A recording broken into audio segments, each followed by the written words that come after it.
여러분 안녕하세요. 신성대학교 김광욱입니다. 이번 시간에는요 식품영양학 5번째로 단백질에 대해서 같이 한번 공부를 해보려고 하는데요. 제5강 단백질의 단원은요 이렇게 구성되어 있습니다. 먼저 단백질의 정의와 구조와 기능, 소화, 흡수, 아미노산과 단백질의 대사, 식품 단백질의 종류와 그 질평가, 질소 평형과 단백질의 필요량, 아울러서 단백질의 결핍증과 과잉증, 마지막으로 단백질 급원식품에 대해서 알아보도록 하겠습니다. 자, 그러면은요 제5강 첫 번째 강의는요 단백질의 정의와 구조, 단백질의 기능에 대해서 알아볼 텐데요. 시간이 좀 남으면 단백질의 소화와 흡수에 대해서 알아보는 시간을 가져보도록 하겠습니다. 본격적으로 수업에 들어가기 전에 지질의 강의 내용을 복습을 안 할 수가 없는데요. 지질은 탄소, 수소, 산소로 구성된 유기 화합물로서 물에 쉽게 용해되지 않고 에테르, 알코올, 벤젠 등의 유기 용매에 녹는 영양소입니다. 5대 영양소 중에서 질환과 가장 관계가 깊은 영양소라고 했습니다. 지질은 크게 중성지방과 인지질, 콜레스테롤을 분류하는데요. 먼저 중성지방은 포화지방과 불포화지방으로 나누는데요. 글리세롤 1분자와 지방산 3분자가 에스테르 결합한 것으로 식품이나 체지방의 95%는 이 중성지방으로 되어 있다고 얘기했습니다. 두 번째 지방산은요 세포의 구성성분으로서 중성지방의 구성성분이다, 이렇게 이해를 했습니다. 지방산은요 탄소 수요에 따라서 짧은 사슬 지방산, 중간 사슬 지방산, 긴 사슬 지방산으로 나누어진다라고 얘기했습니다. 이중결합의 수에 따라서 포화지방과 불포화지방으로 나눈다고 얘기했는데요. 포화지방은 몸에 안 좋고 불포화지방은 몸에 좋다라고 인식이 되어 있습니다. 세 번째로는 이중결합의 위치에 따라서 오메가3, 오메가6, 오메가9이 있는데요. 오메가6와 9은 조심해야 되지만 오메가3는 많이 먹어야 된다고 했습니다. 오메가3 지방산의 급원식품은요 대부분의 식물성 유지에 들어있는데요. 들기름이나 콩기름, 까놀라유, 육류, 난황, 어류나 등푸른 생선에 많이 있으니까 오메가3를 잘 챙겨 먹자, 이렇게 말씀을 드렸습니다. 지방산의 종류와 형태에 따라서 시스냐 트랜스형이냐, 사슬 모양에 따라서 시스냐 트랜스형이냐로 구분되어 있다라고 했습니다.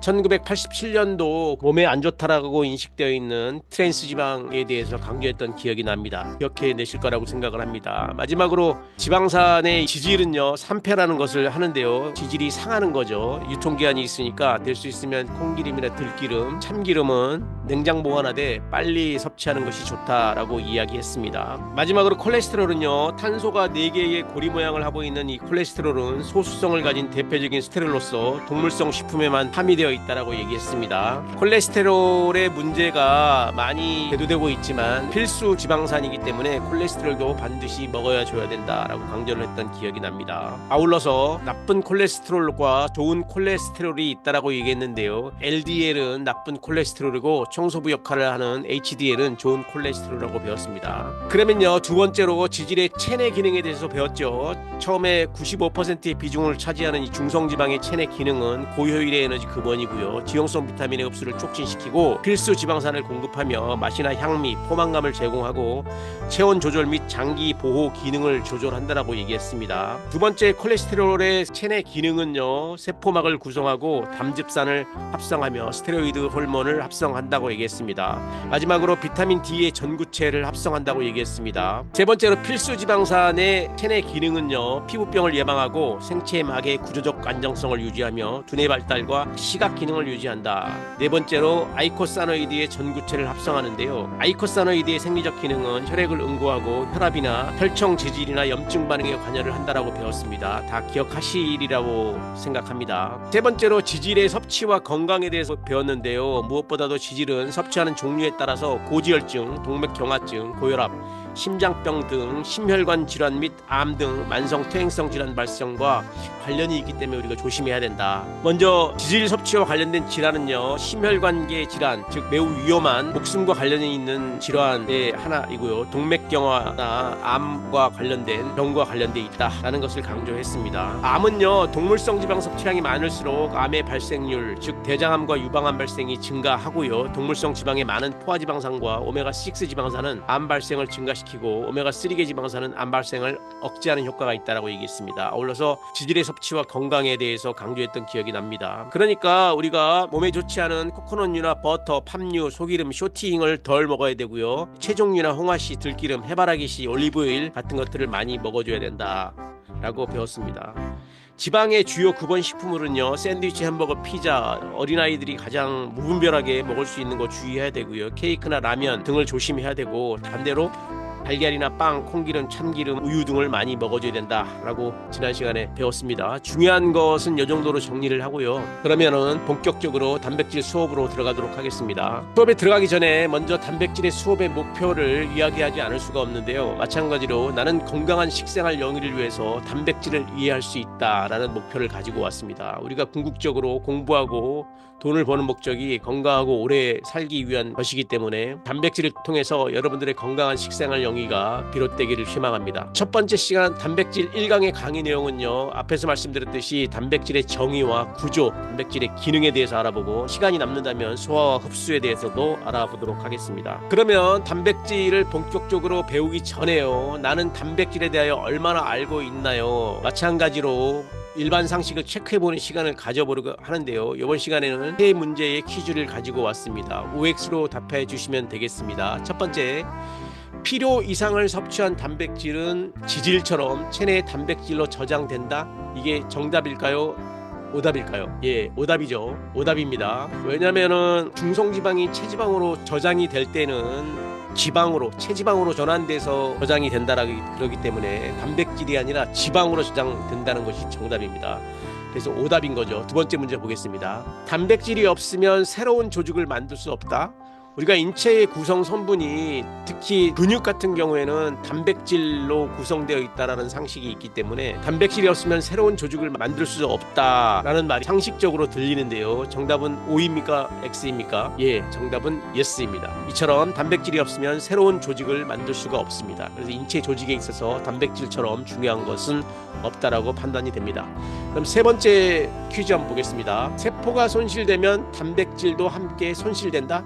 예, 맞습니다. 이것은 정답은 OX로 답해 보십시오. 정답은 Yes입니다. 이처럼 세포가 단백질로 구성되어 있기 때문에 세포 자체가 손실이 된다면 단백질도 함께 손실이 됩니다. 이 정도로 하고요. 본격적으로 들어가서 단백질의 정의에 대해서 알아보도록 하겠습니다.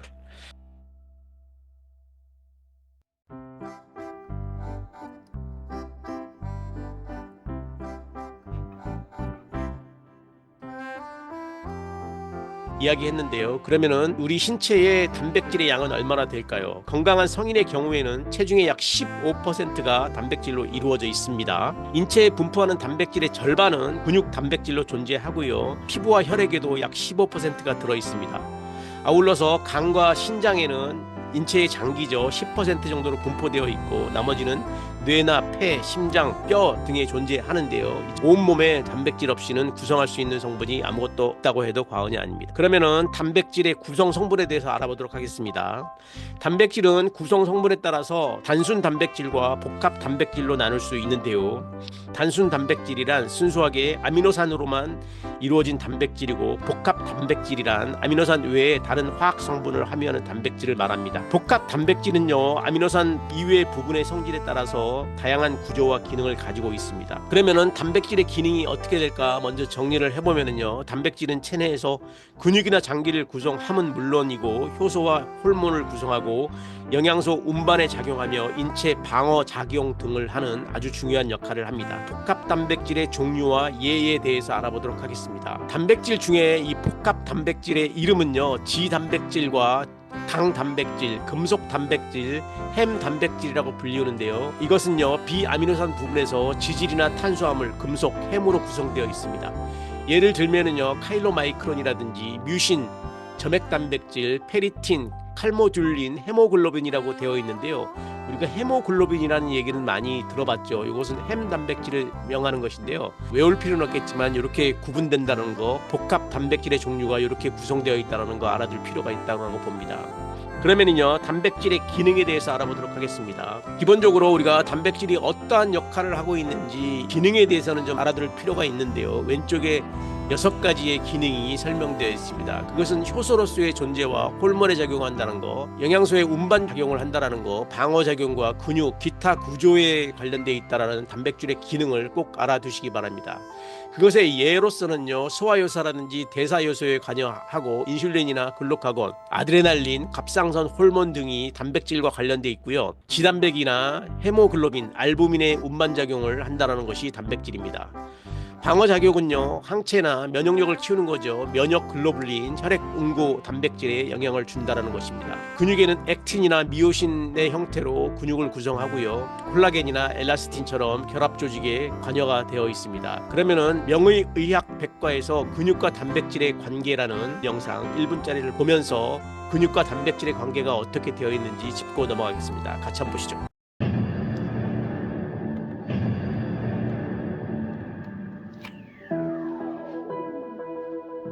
우리 몸의 근육은 70~80%가 수분이며 수분을 제외한 나머지의 대부분은 단백질이다.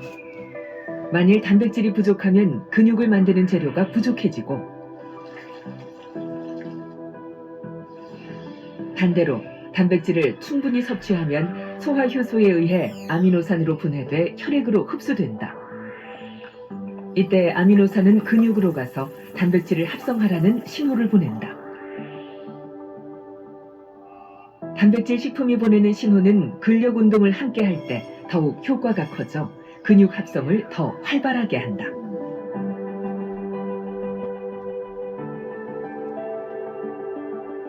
예, 근육과 단백질과의 관계에 관련된 영상을 보았습니다. 우리가 근육이 일반적으로 단백질로 구성되어 있다 그래서 단백질 파우더를 드시는 분이 많이 있는데요. 근육 운동을 동시에 해야지 효과를 볼 수 있다는 내용이었습니다. 그러면은 두 번째로 아미노산의 구조에 대해서 알아보도록 하겠습니다. 아미노산은 단백질을 구성하는 기본 단위로서 탄소와 수소와 산소와 질소로 구성되어 있죠. CHON으로 구성되어 있는 원소 기호 모두 아셔야 됩니다. 탄소, 수소, 산소, 질소로 구성되며 약 20종류의 알파 아미노산 펩티드 결합이라는 독특한 구조로 연결되어서 인체와 동식물 내에 수만 가지 단백질을 만듭니다. 이 아미노산은 공통적인 구조의 알파탄소에 아미노기와 카르복실기가 붙어 있으므로 여기에 수소 원자와 곁가지가 붙어 있습니다. R이 곁가지죠. 곁가지 부분의 R 부분은 크기와 특성에 따라서 아미노산의 종류가 달라져서 20여 개의 아미노산이 됩니다. 곁가지 R 부분은 서로 다른 화학적 특성을 띠어 중성과 염기성, 산성 아미노산으로 나누게 됩니다.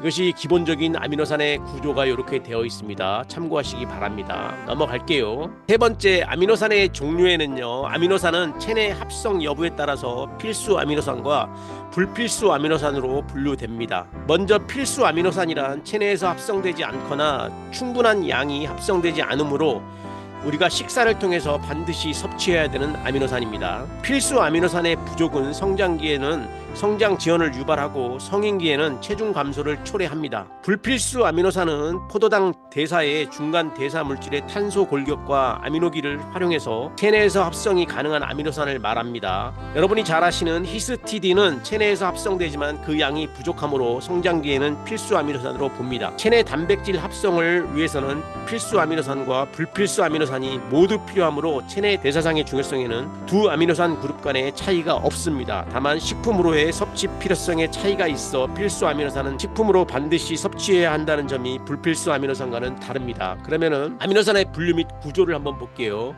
자, 이렇게 생긴 것이 식품학자들이 구성해 놓은 구조인데요.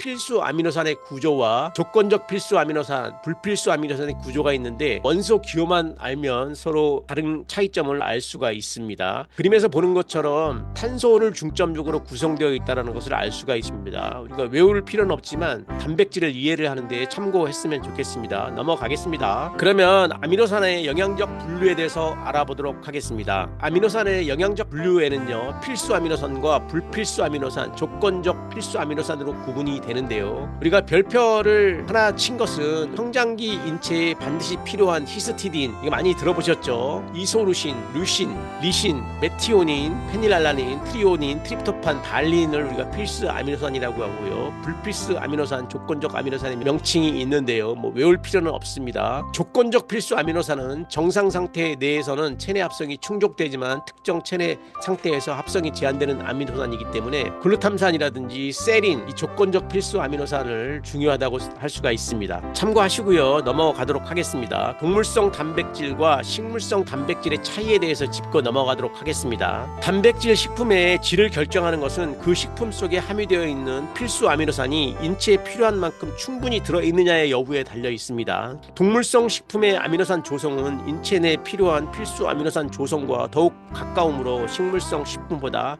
양질의 단백질이라고 할 수 있습니다. 스님들은 단백질을 섭취하기 위해서 많은 양의 콩을 드셔야 합니다. 양질의 단백질을 위해서는 동물성 단백질도 빼놓을 수 없는 식재료임을 명심하시기 바랍니다. 그러면은 단백질의 구조에 대해서 알아보도록 하겠습니다. 이 단백질은 수천 개의 아미노산의 펩티드 결합으로 연결되어 폴리펩티드를 이루면서 다양한 입체 형태를 가집니다. 펩티드 결합이란 한 아미노산의 카르복실기와 다른 아미노산의 아미노기가 물 한 분자가 빠지면서 결합한 것을 말하는데요. 두 개의 아미노산이 결합되면 다이펩티드, 세 개의 아미노산이 결합되면 트리펩티드라고 합니다.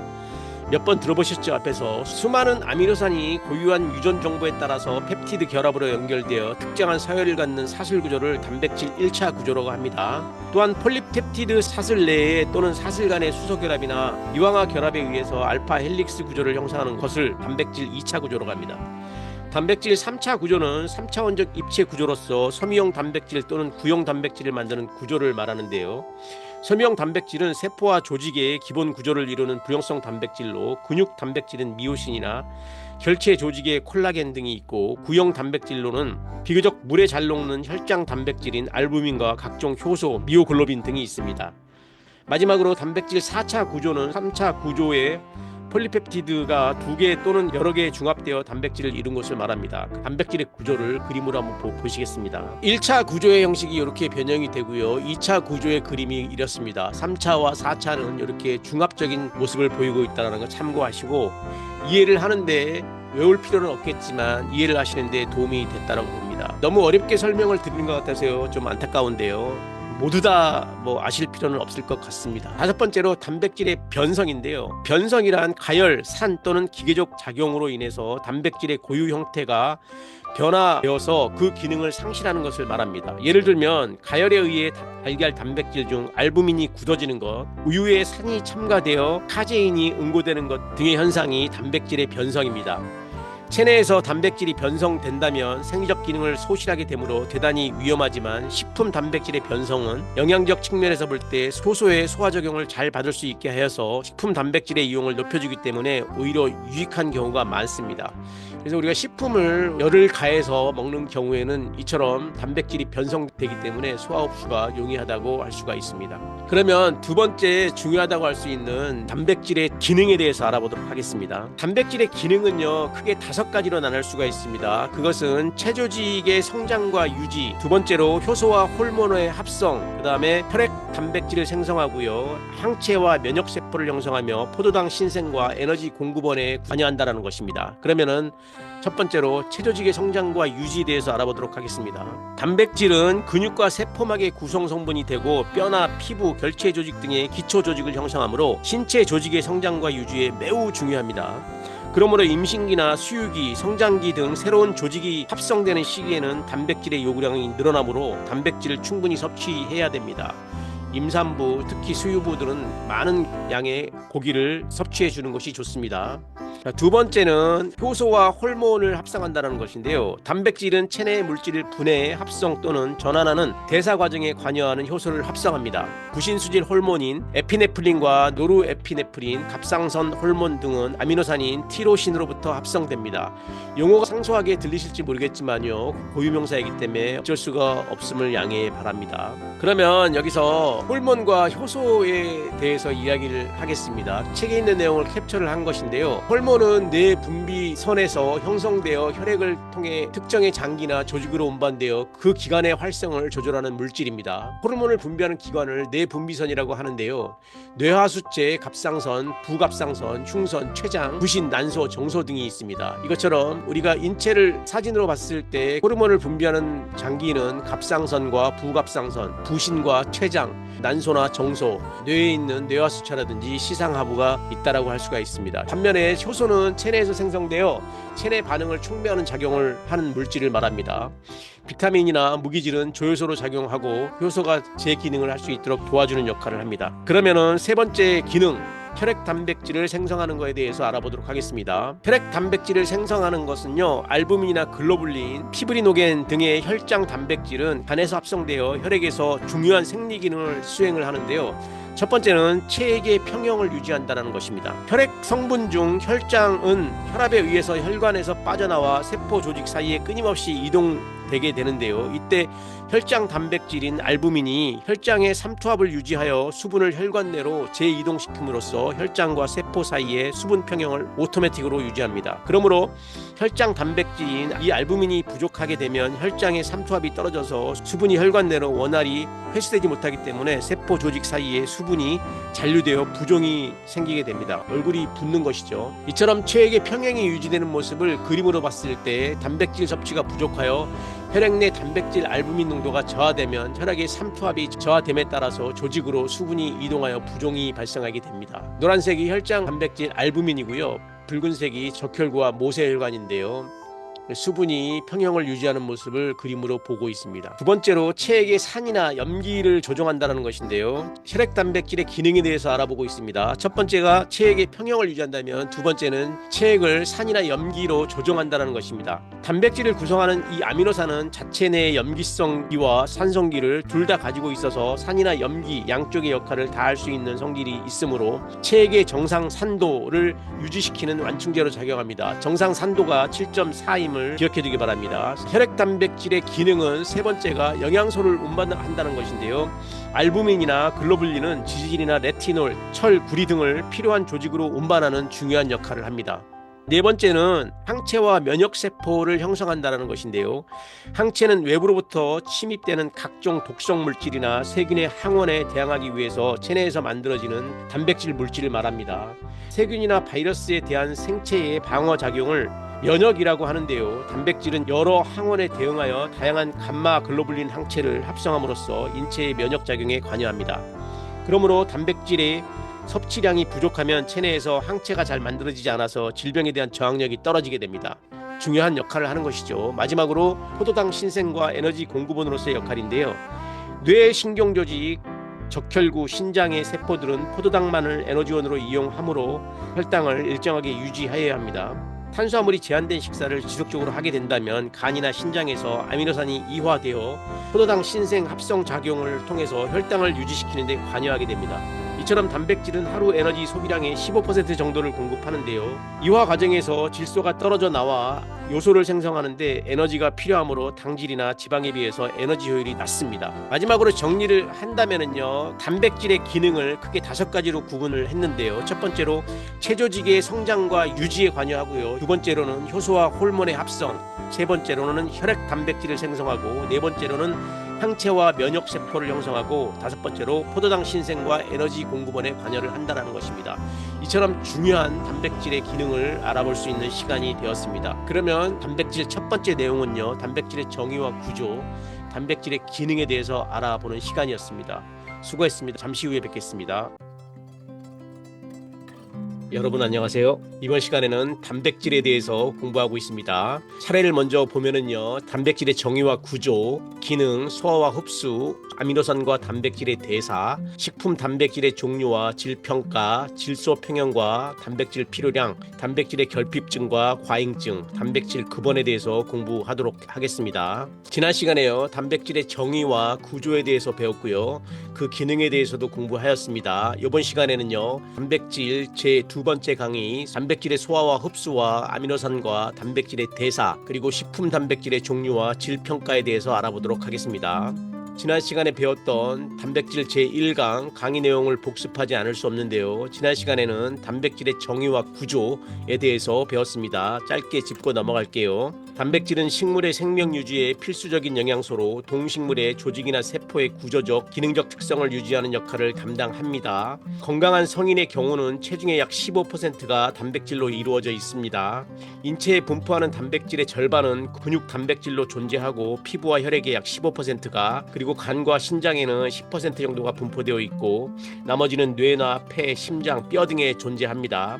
단백질의 기능에 대해서도 알아볼게요. 단백질의 기능은 지단백질과 항단백질, 금속단백질, 햄단백질로 구분이 되는데요. 이것은 소화효소라든지 대사처럼 효소의 기능을 하고요. 인슐린이나 글루카곤, 아드레날린, 갑상선 호르몬처럼 호르몬의 기능을 합니다. 또한 지단백질이나 헤모글로빈, 알부민 같은 것을 운반하는 운반작용을 하고요. 항체라든지 면역 글로불린, 혈액 응고 단백질을 방어하는 방어 작용을 합니다.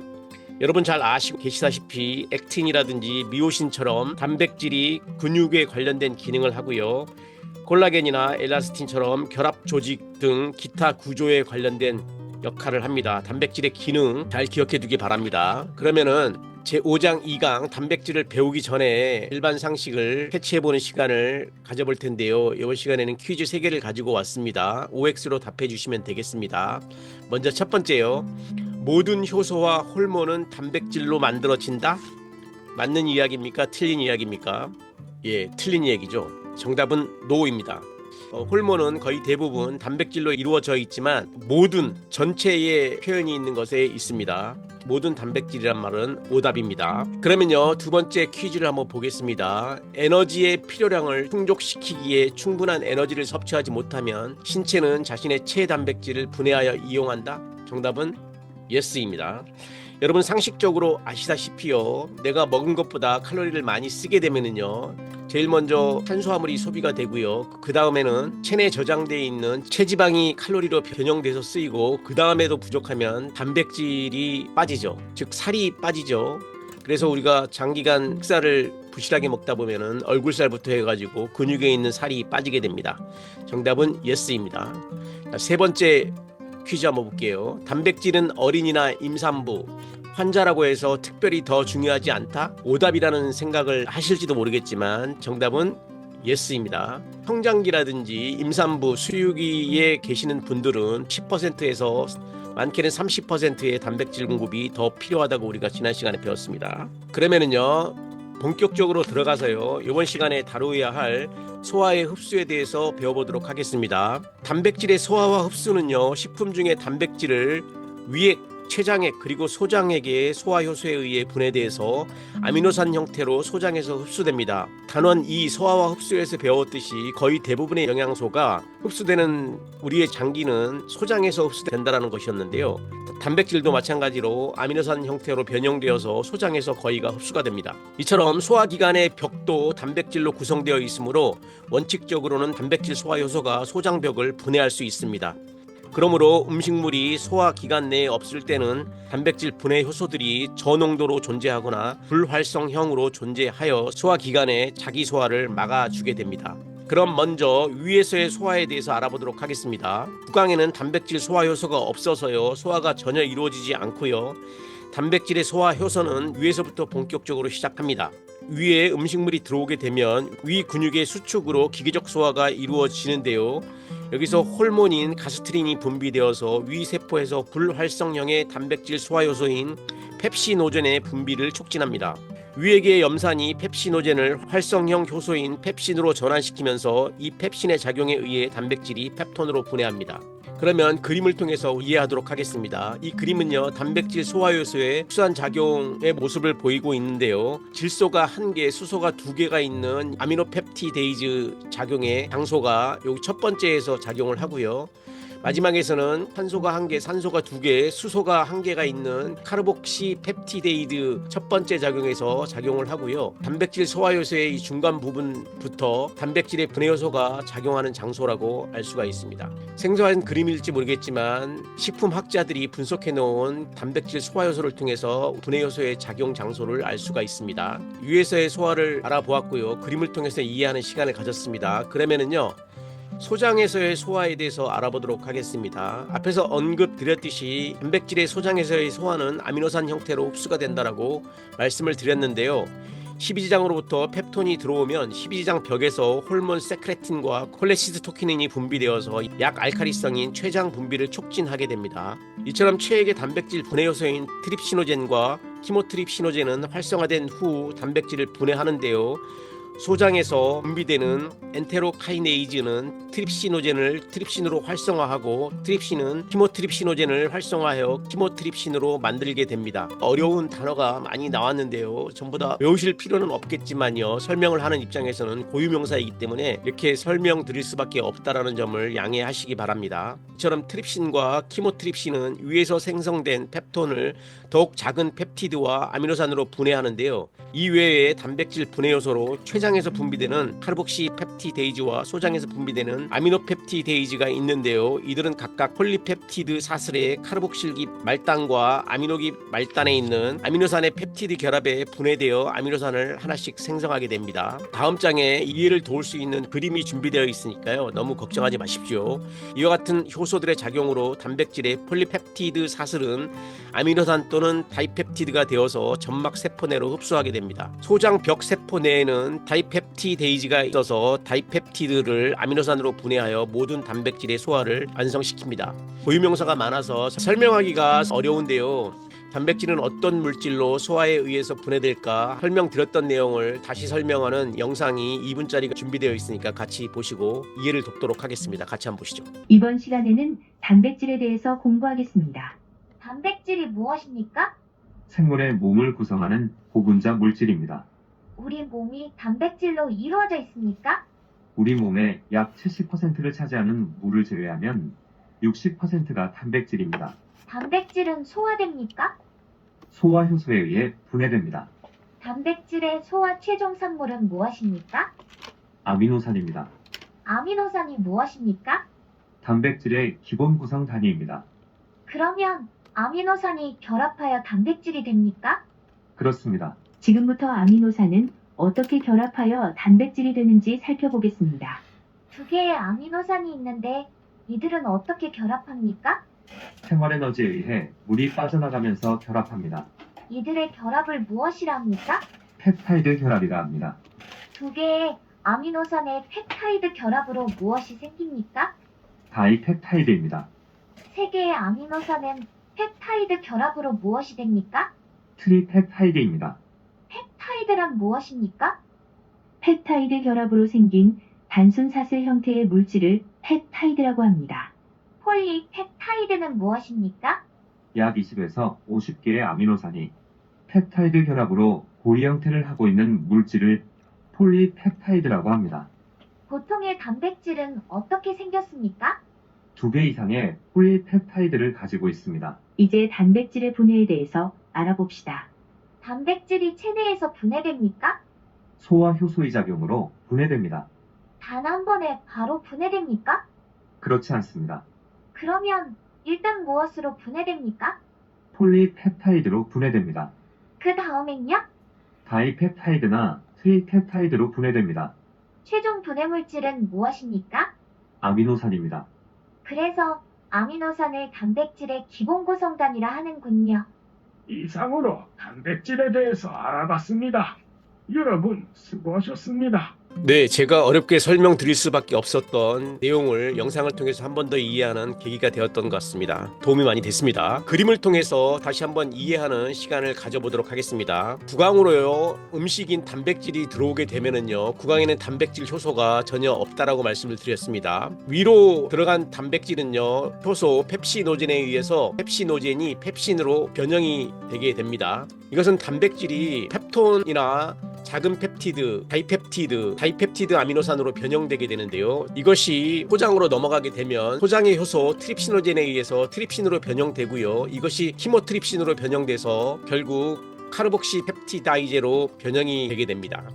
마찬가지로 간이나 담낭, 췌장 등에서 나오는 효소 트립시노젠과 히모트립시노젠, 프로카이복시펩티다이제라는 효소가 카르복시펩티다이제로 변형을 시킵니다. 소장 점막의 육모를 통해서요 아미노산이 흡수가 되는데요. 아미노펩티다이제는 작은 펩티드를 아미노산으로 변형되고 다이펩티다이제는 소장 점막을 통해서 다이펩티드를 아미노산으로 변형시키게 됩니다. 결국 변형된 아미노산이 소장의 육모를 통해서 흡수를 하게 된다는 것입니다. 단어가 전부 다 외래어고 영어 명사이기 때문에 생소하실지 모르겠지만 여러분의 이름이 전부 다 고유명사이듯이 식품학자들이나 과학자들이 정해놓은 고유명사인 것을 감안하시고 설명을 드립니다. 설명드리는 입장에서 설명을 안 할 수는 없고 이해하시는데 도움이 되셨기를 바라겠습니다. 그럼 넘어가겠습니다. 단백질이 변형된 아미노산의 흡수 및 운반에 대해서 알아보도록 하겠습니다. 단백질은 흡수율이 다른 영양소에 비해서 상당히 높은데요. 그래서 장의 길이를 이야기할 때 흡수율이 빠르기 때문에 장의 길이가 길지 않도록 진화가 되었다라고 말씀을 드렸던 기억이 납니다. 수용성 영양소인 아미노산은 소장벽에서 단순 확산이나 특이한 운반체를 이용하여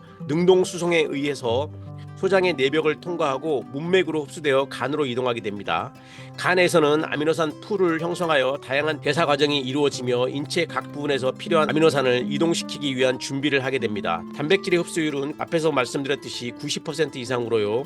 동물성 단백질은 무려 97%, 식물성 단백질은 75에서 85% 정도가 흡수가 됩니다. 여기서 아미노산 풀이라고 하는 처음 들어보는 단어가 나오는데요. 아미노산 풀은 유리아미노산이 형성된 집합소로 이해하시면 되겠습니다. 설명드리겠습니다. 그림을 통해서 단백질의 변형체인 아미노산의 흡수 및 운반에 대해서 이해를 하겠는데요. 소장에 들어온 이 단백질이 첫 번째로 폴리펩티드로 변형이 되었고요. 이 폴리펩티드는 아미노산과 다이펩티드, 트리펩티드로 효소에 의해서 안과 담낭, 췌장의 효소에 의해서 변형이 된 후에 소장으로 넘어온 아미노산들이 아미노산의 형태로 육모를 통해서 흡수가 된 다음에 이 아미노산이 모세혈관을 통해서 각 장기로 이동이 된다는 것을 알 수가 있습니다. 이해를 하는데 좀 도움이 되셨기를 희망합니다. 그러면은 아미노산과 단백질의 대사에 대해서 알아보겠습니다. 방금 말씀드린 아미노산 풀에 대해서 나오는데요. 풀은 영어로 POOL, 풀로서 작은 못이라든지 웅덩이, 모으다라는 뜻입니다. 수영장을 풀장이라고 하잖아요. 아미노산 풀은 계속 언급되기 때문에 설명을 안 드릴 수가 없는데요. 아미노산 풀은 유리 아미노산이 형성된 집합소로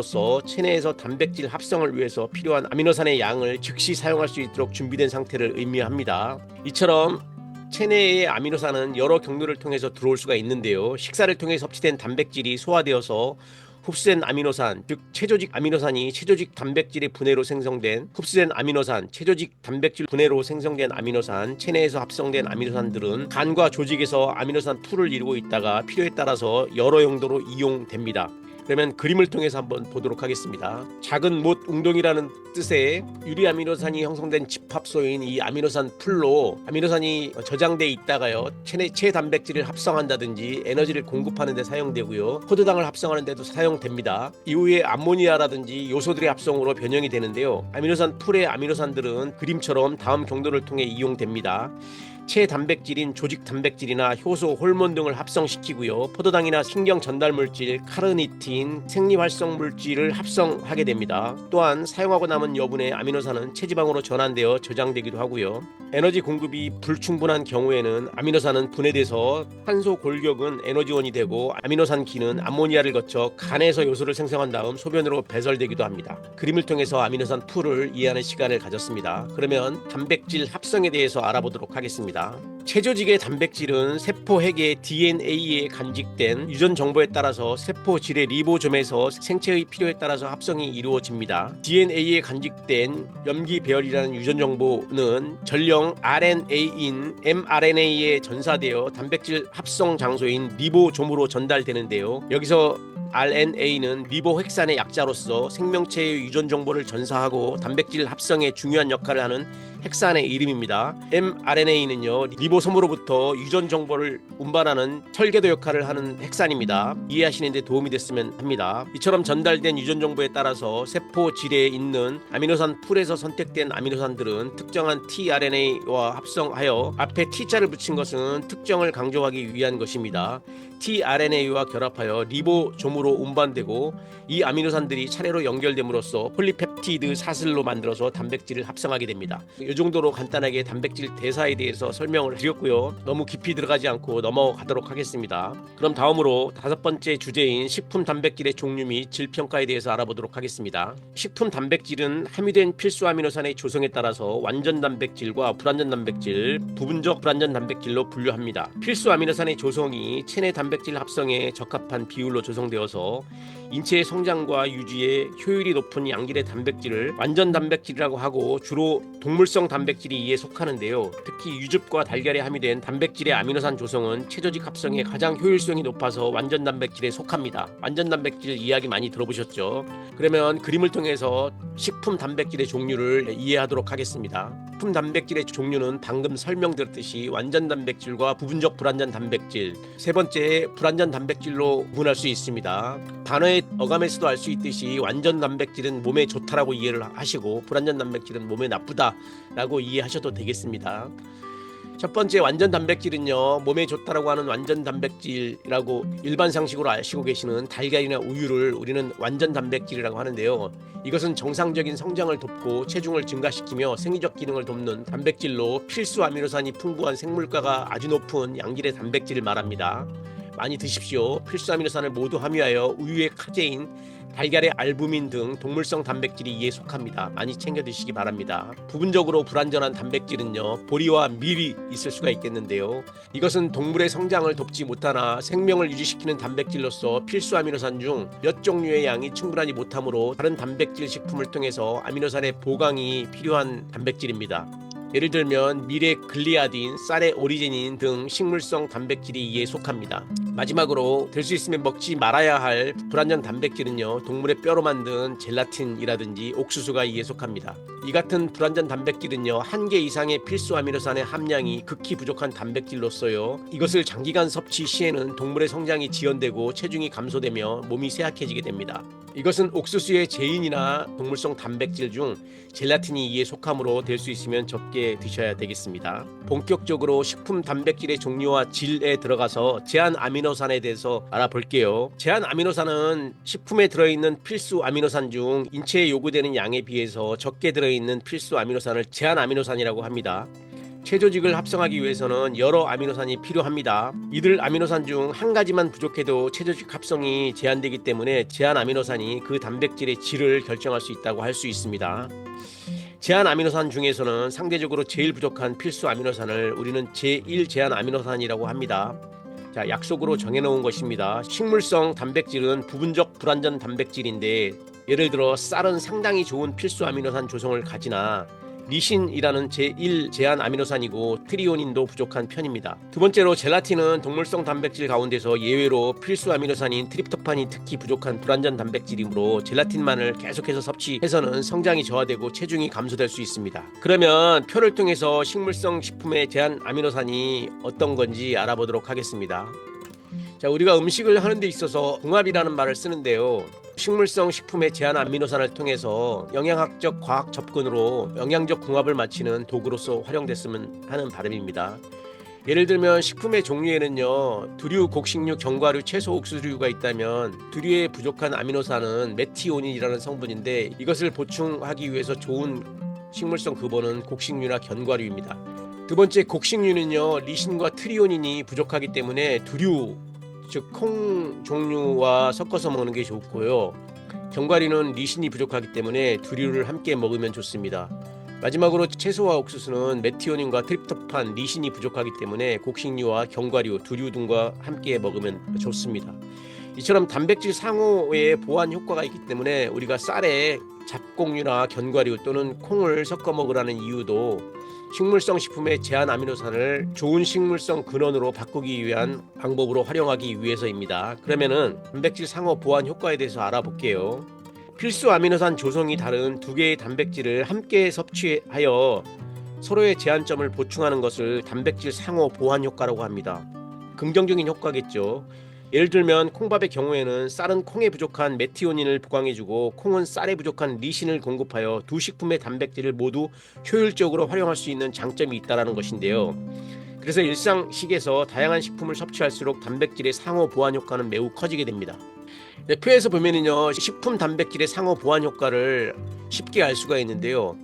첫 번째, 곡류와 콩류는 콩밥이라든지 밥과 두부, 식빵과 완두콩 수프, 빵과 땅콩 버터처럼 상호 보완 식재료가 있습니다. 곡류와 유제품은요, 밥과 치즈, 치즈와 샌드위치, 파스타와 치즈는 아주 궁합이 잘 맞는, 영양학적으로 궁합이 잘 맞는 보완 효과를 기대할 수 있다는 것입니다. 세 번째로 콩류나 채소 종실류는요, 강낭콩이라든지 해바라기 씨앗이라든지 견과류에 넣은 샐러드처럼 상호 보완 효과를 누릴 수가 있습니다. 그래서 우리가 빵이나 요리를 할 때는 이처럼 식품 단백질의 상호 보완 효과가 있는 식재료들을 선택을 한다면 좋은 식단과 궁합을 맞출 수 있는 건강학적으로 아주 합리적인 메뉴를 구상할 수가 있는 것입니다. 여러분들도 국제적인 요리나 빵의 메뉴 선택의 스킬에 잘 이용하시기를 기대합니다. 그러면 질 평가에 대해서 알아보도록 하겠습니다. 다시 얘기하면 식품의 단백질의 퀄리티를 평가한다는 것인데요. 이처럼 단백질의 질을 평가하는 방법에는 식품 단백질의 필수 아미노산 조성을 화학적으로 분석하는 화학적 방법과 동물의 성장 속도나 체내 질소 보유 정도를 측정하는 생물학적 방법이 있습니다. 먼저 화학적 방법의 화학가는요, 완전 단백질인 단백질이나 우유 단백질인 아미노산 조성을 기준으로 평가하는 방법으로 단백질의 아미노산 조성을 비교하여 화학가를 산출하는 방법인데, 있다라는 정도만 아시고 계시면 되겠습니다. 두 번째로 아미노산 가는요, WHO 세계보건기구가 제정한 인체의 단백질 필요량에 근거하여 아미노산 필요량인 이상적인 필수 아미노산 표준 구성을 기준 단백질로 하여서 또한 화학가로서 많이 활용되고 있습니다. 두 번째의 질 평가의 방법으로는요, 생물학적 방법인데요. 첫 번째는 단백질 효율비입니다. 단백질 효율비가 높은 식재료는 당연히 좋겠죠. 성장하는 동물의 체중 증가에 기여하는 단백질의 이용을 기준으로 하는 단백질의 질을 평가하는 방법을 우리는 단백질 효율비라고 합니다.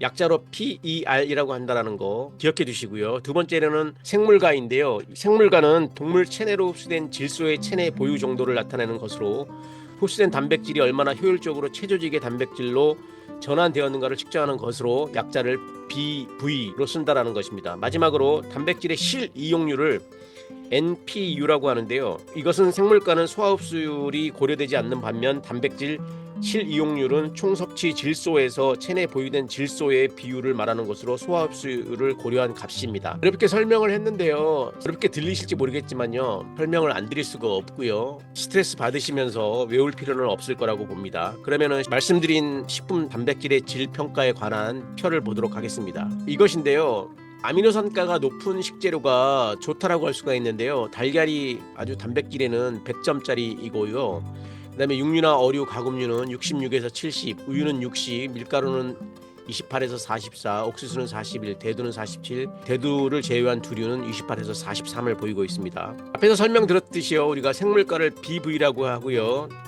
약자로 BV라고 쓴다고 말씀을 드렸고요, 단백질의 실이용률을 MPU, 그 다음에 효율비를 PER이라고 합니다. 관심 있는 분들은 표에 있는 내용을 참고하여 단백질 근본 식품을 섭취하시면 되겠습니다. 단백질 근본 식품을 참고하시기 바랍니다. 그러면은요, 이번 시간에 강의를 정리해 보면은요, 단백질의 소화와 흡수에 대해서 알아봤고요, 아미노산과 단백질의 대사, 그리고 식품 단백질의 종류와 질 평가에 대해서 알아봤습니다. 아울러서 질소 평형과 단백질의 필요량은 다음 시간에 이어서 하도록 하겠습니다. 좀 아쉬웠던 것은요, 고유명사인 용어들이 많이 나와서 이해하시는데 어려웠다라고 생각을 하실지 모르겠는데요, 일반 상식으로는 상관이 없는 내용이지만 좀 더 깊게 들어가기 위해서는 짚고 넘어가지 않을 수 없는 내용이라는 점을 이해하시고 꼭 외울 필요는 없다라는 점을 다시 한번 강조드리겠습니다. 수업하느라 너무 수고 많으셨고요, 다음 시간에 다시 뵙도록 하겠습니다. 감사합니다. 여러분 안녕하세요. 단백질에 대해서 강의를 하고 있습니다. 자, 이번 시간에는 제5강 단백질 세 번째 시간 질소 평형과 단백질 필요량 그리고 단백질의 결핍과 과잉증, 단백질의 급원에 대해서 알아보는 시간을 가져보도록 하겠습니다. 자, 그럼 먼저 지난 시간에 2강 시간에 했던 내용을 복습해 보겠습니다. 지난 시간에는 단백질의 소화와 흡수, 아미노산과 단백질의 대사, 식품 단백질의 종류 및 질평가에 대해서 알아봤는데요. 소화 흡수에서는 단백질은 아미노산 형태로 소장에서 흡수된다고 기억해 주시기 바랍니다. 위에서의 소화와 소장에서의 소화, 마지막으로 아미노산의 흡수와 운반에 대해서 알아보았는데요. 단백질은 타 영양소와는 달리 흡수율이 상당히 높다라고 기억하시면 되겠습니다. 아미노산과 단백질의 대사에서는 아미노산 풀에 대해서 얘기했는데요. 이 아미노산 풀은 유리 아미노산이 형성한 집합소로서 체내에서 단백질 합성을 위해서 필요한 아미노산의 양을 즉시 사용할 수 있도록 준비된 상태를 의미한다 그랬습니다. 이처럼 식사를 통해 섭취된 단백질이 소화되어 흡수된 아미노산이 채소적 단백질의 분해로 생성된 아미노산과 함께 체내에서 합성된 아미노산들은 간과 조직에서 아미노산 풀을 이루고 있다가 필요에 따라서 여러 용도로 사용된다라고 배웠습니다. 다 기억하시리라고 봅니다. 마지막으로 식품 단백질의 종류와 질 평가에 대해서 알아보았지요. 식품 단백질의 종류는 완전 단백질과 부분적 불완전 단백질, 불완전 단백질이 있다라고 기억을 하시죠. 완전 단백질은 달걀이나 우유처럼 완전한 단백질을 의미하고요. 부분적 불완전 단백질은 생명을 유지시키는 단백질로서 필수 아미노산 중 몇 종류의 양이 충분하지 못하므로 다른 단백질을 통한 필수 아미노산의 보강이 필요한 것이라고 얘기했습니다. 예를 들면 밀, 쌀 등의 글리아딘, 오리제닌 등 식물성 단백질이 이에 속한다고 얘기했습니다. 마지막으로 불완전 단백질은요, 한 개 이상의 필수 아미노산의 함량이 극히 부족한 단백질로서 장기간 섭취 시 동물의 성장이 지연되고 체중이 감소해서 몸이 쇠약해지기 때문에 먹지 말아야 되겠다고 말씀을 드렸습니다. 이것은 옥수수의 제인이나 동물성 단백질 중 젤라틴이라고 이야기했습니다. 삶의 질을 선택하는 데 있어서 식품 단백질의 종류가 많이 활용됐으면 하는 바람입니다. 그러면 본격적으로 제5장 3장 단백질을 배우기 전에 나는 단백질에 대하여 얼마나 알고 있나요? 라는 상식 체크를 세 가지 퀴즈를 통해서 알아보도록 하겠는데요. 첫 번째, OX 답해 주시면 되겠습니다. 육류를 섭취하지 않는 사람은 충분한 단백질을 얻기 위해서 특정 식품들을 많이 먹어야 한다? O일까요? X일까요? 정답은 X입니다. 노라는 얘기죠. 그 이유는 일반 식품들을 골고루 다양하게 섭취해도 이것은 육류를 섭취하지 않는 사람도 일반 식품들을 골고루 다양하게 섭취함으로써 특정 식품을 많이 먹지 않아도 가능하다라는 얘기입니다. 예를 들어서 육류를 전혀 먹지 않는 스님들이 육류를 섭취하지 않아도 잘 살아갈 수 있는 이유가 바로 이것에 있는 것입니다. 정답은 노입니다. 자, 두 번째 퀴즈 볼게요. 단백질은 체온 유지와 근육 에너지의 주요 구본이다. 말이 좀 이상합니다. 당질과 지질의 주요 역할을 설명하고 있는 것 같아서 정답은 노인데요. 이 단백질은 체온 유지가 아니고 근육을 생성하는 데 있었기 때문에 지방을 설명하고 있는 체온 유지의 정답이 다른 내용이고요. 근육 에너지 같은 경우는 근육에 단백질에 포함되지만 근육에 있는 에너지는 탄수화물을 이야기하고 있기 때문에 이것은 지질과 탄수화물을 이야기하고 있습니다. 그러므로 정답은 노입니다. 마지막 세 번째요. 노인의 경우 신체 활동량이 감소하기 때문에 단백질 필요량이 감소한다? O일까요? X일까요? 이것도 좀 이상합니다. 제가 아는 상식으로는요, 노인일수록 고퀄리티의 단백질을 많이 섭취해야 된다고 들었는데요. 하루에 60g 정도의 단백질을 꾸준히 먹어줘야 됩니다. 달걀 하나의 크기가 55에서 65g 정도이므로 달걀 하나의 고기는 먹어줘야 된다고 생각하시면 되겠습니다. 정답은 노입니다. 그러면 본격적으로 들어가서요, 질소 평형과 단백질 필요량에 대해서 알아보도록 하겠습니다. 여기서 질소 평형이라는 생소한 단어가 나오는데요. 여러분 들어보셨나요? 질소 평형이라고 하는 것은 총질소 섭취량이 배설량과 같은 정상 상태를 의미합니다. 질소는 유기물로서 생물체의 성장과 회복기에 매우 중요한데요. 이처럼 질소 평형을 잃으면 질소 결핍 증상이 일어나서 몸에 이상이 나타나게 됩니다. 질소는요, 생리적 역할에서 아주 중요한 역할을 하는데요. 이처럼 질소는 인체에서 다양한 생리적 작용에서 필요한 요소로 작용하지만 높은 질소는 위험성을 동반하기 때문에 질소 평형을 유지하는 것이 중요합니다. 단백질 필요량은 적당한 신체 활동 시 에너지 균형을 유지하면서 체내 단백질 합성과 분해가 평형을 이루어 질소 평형을 유지하는 데 필요한 양을 말합니다. 질소 평형 상태란 질소의 섭취량과 배설량이 같은 상태로 인체의 배설량만큼 식품 단백질을 섭취하는 것을 의미한다고 말씀을 드렸습니다. 이것은 몸 안에 새로운 조직이 형성될 때에는 질소가 보유되기 때문에 질소의 섭취량이 배설량보다 많은 양의 질소 평형이 되며 성장기나 임신기 등이 여기에 해당됩니다. 반면에 열량이 부족하거나 단백질 섭취 부족 등으로 인해서 조직의 단백질이 분해되면 질소 섭취량에 비해서 배설량이 많은 음의 질소 평형을 나타나게 됩니다. 그러면 표 5-8에서 보는 바와 같이 질소 평형에 대해서 설명드린 내용을 쉽게 이해할 수 있도록 표 5-8을 참조하도록 하겠습니다. 말씀드린 건강한 정상 성인들이 필요로 하는 질소 평형은요, 섭취와 배설이 동시에 이루어지는 균형 잡힌 형태를 이야기한다고 할 수 있고요. 만약에 배설보다 섭취가 많다 그러면은 이것은 플러스의 질소 평형이라고 하며 성장기나 임신기, 질병으로부터 회복기라든지 신체 훈련이 많은 군인들, 또한 인슐린이나 성장 호르몬 분비가 증가되는 상황, 남녀 호르몬의 분비나 투여가 필요한 상황을 이야기할 수가 있습니다. 반대로 섭취보다도 배설이 많은, 즉 음의 질소 평형은요, 단백질이나 필수 아미노산이 부족하거나 굶거나 소화기 질병이 있다든지, 에너지 섭취가 부족하고 발열이나 화상, 감염, 수술 중에 있다든지, 오랜 와병, 신장 질환이나 특히 체단백질의 손실이 있다든지 갑상선 호르몬의 분비가 증가되는 경우를 말하겠습니다. 그래서 설명드린 바와 같이 성장기나 임신기 등 특정한 상황일 때는 질소 섭취를 늘려야 되겠고요. 그 외의 경우에는 섭취와 배설이 동일한 상황이 이루어지도록 유지하는 것이 좋다고 얘기할 수가 있겠습니다.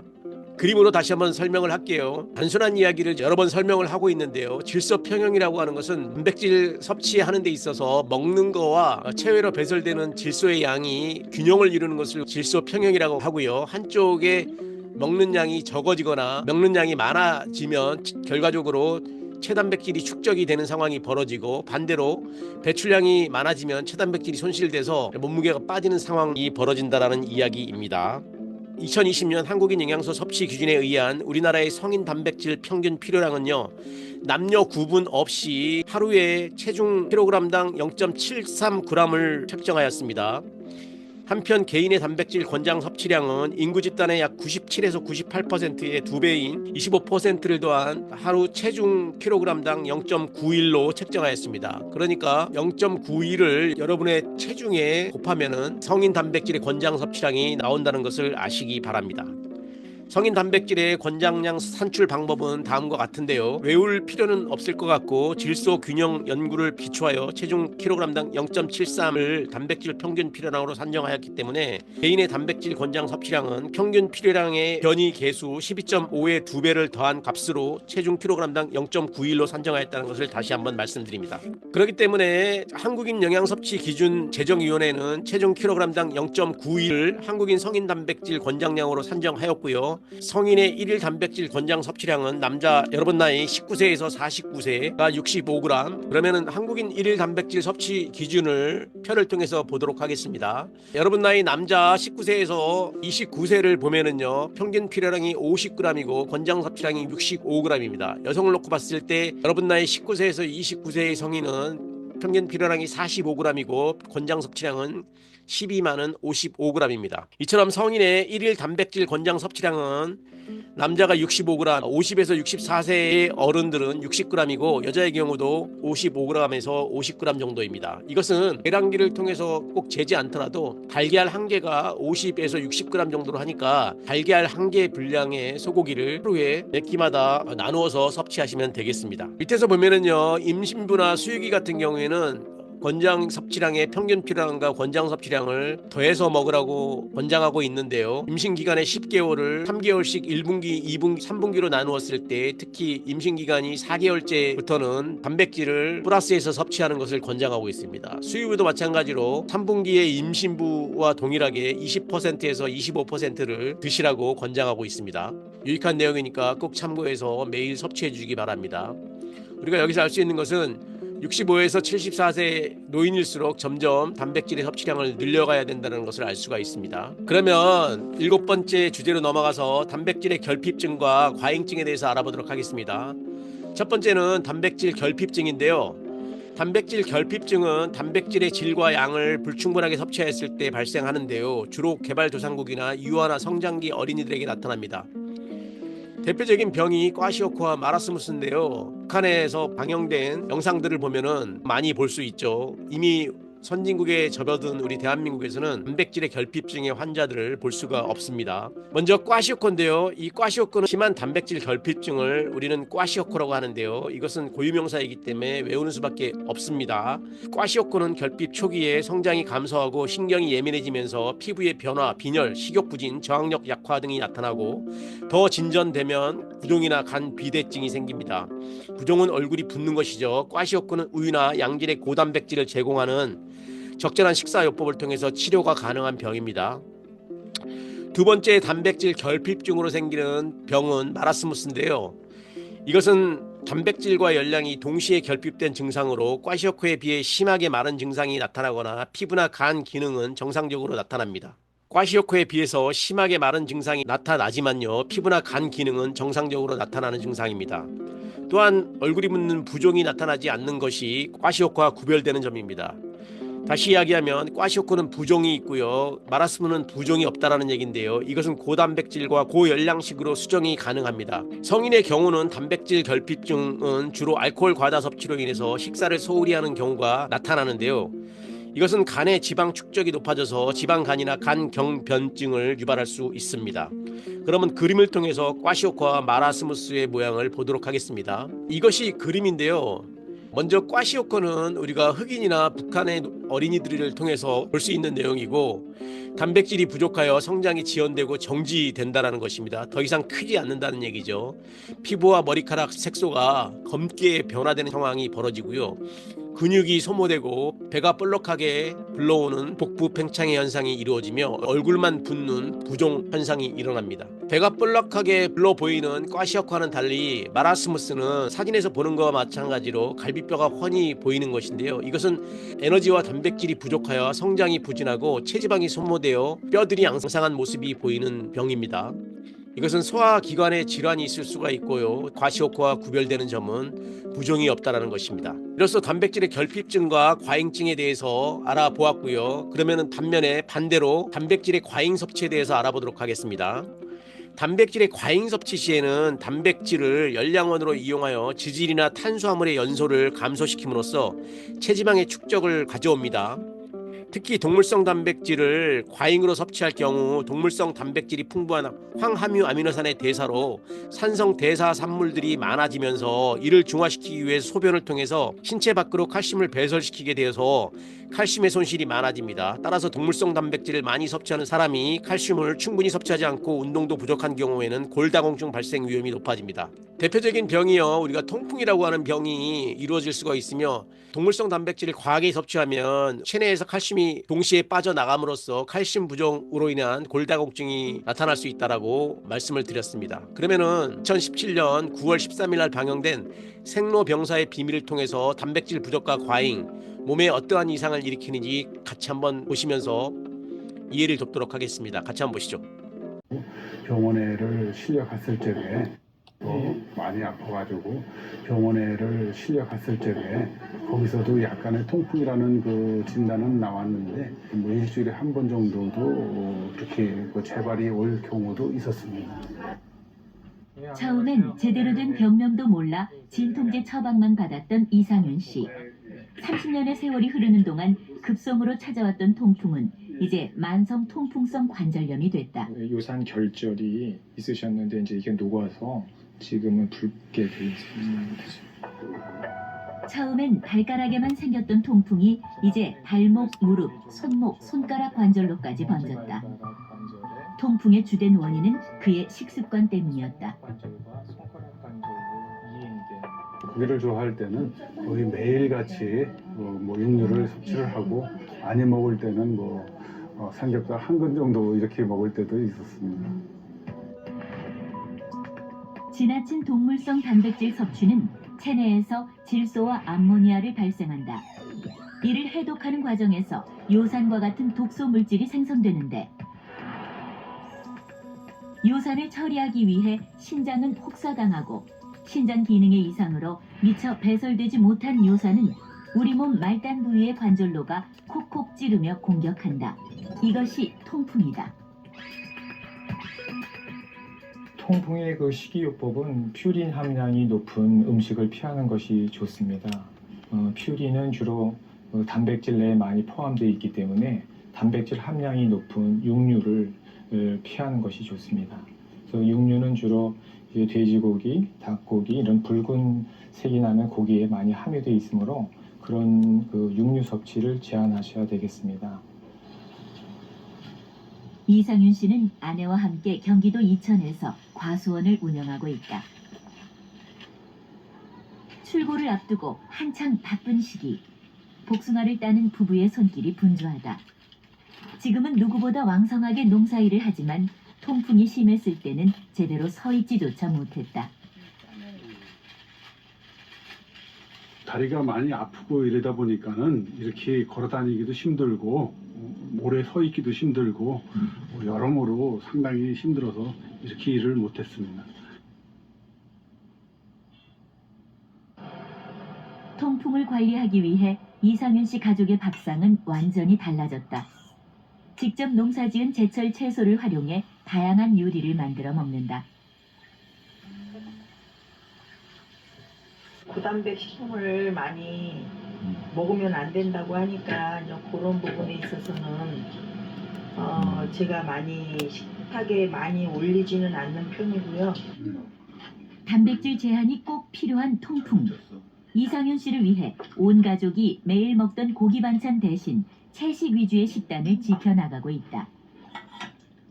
식습관을 바꾼 후로 통풍은 많이 호전된 상태다. 밥을 먹을 적에 채식을 많이 하니까는 고기를 그만큼 많이 안 먹으니까는 감소하는 거는 사실인 것 같더라고요. 단백질이 든 고기를 많이 섭취해 건강에 이상이 생겼다는 두 사람. 왜 이런 일이 생긴 것일까? 인간에게 꼭 필요한 3대 필수 영양소, 탄수화물, 지방, 단백질. 일반적으로 탄수화물은 우리 몸에서 에너지로 사용되고 남은 부분은 우리 몸속의 지방층으로 저장된다. 하지만 단백질은 에너지보다는 대부분 몸의 구성 성분으로 사용되는데 우리 몸의 피부와 뼈, 근육을 만든다. 또한 인체의 기능을 조절하는 효소와 면역 기능을 담당해 우리 몸을 건강하고 튼튼하게 만드는 것이다. 우리가 먹는 수많은 식품 속에 들어있는 단백질. 그렇다면 다양한 식품 속 단백질은 몸속에서 모두 같은 기능을 할까? 삶의 질을 떨어뜨리게 하는 통풍에 관련된 내용이었는데요. 이것이 고기를 많이 먹는 그 사례자를 통해서 우리가 알 수가 있었습니다. 적당한 단백질의 섭취가 필요하겠습니다. 이것으로써 단백질의 결핍증과 과잉증에 대해서 알아보았습니다. 그러면은 마지막 8번째 주제인 단백질의 급원에 대해서 알아보도록 하겠습니다.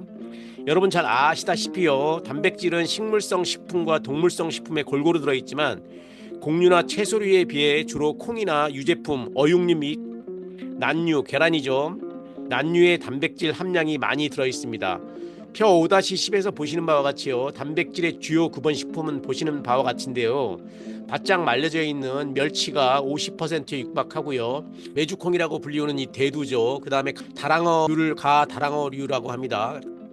새우, 그 다음에 돼지 부산물, 닭고기, 고등어, 햄, 소세지 등에서 많이 들어가 있고요. 오른쪽을 보니까 살코기인 돼지고기와 오징어, 소고기, 또 달걀이나 백미, 두부, 샌드위치나 햄버거, 피자, 우유 등에도 단백질의 주요 식품 리스트에 올라가 있습니다. 참고하시기 바랍니다. 그러면은 1인 1회 분량당의 함량을 막대 그래프를 통해서 보시겠는데요. 하루 섭취량에 있어서 우리가 어떤 것을 통해서 많이 먹을 수 있느냐라는 이야기인데요. 새우가 80g으로 가장 많습니다. 새우 80g은 22.6g이 단백질이고요. 가다랑어, 오징어, 고등어, 닭고기, 돼지고기, 돼지부산물, 소고기, 백미, 두부, 달걀, 대두, 베이컨, 우유 순입니다.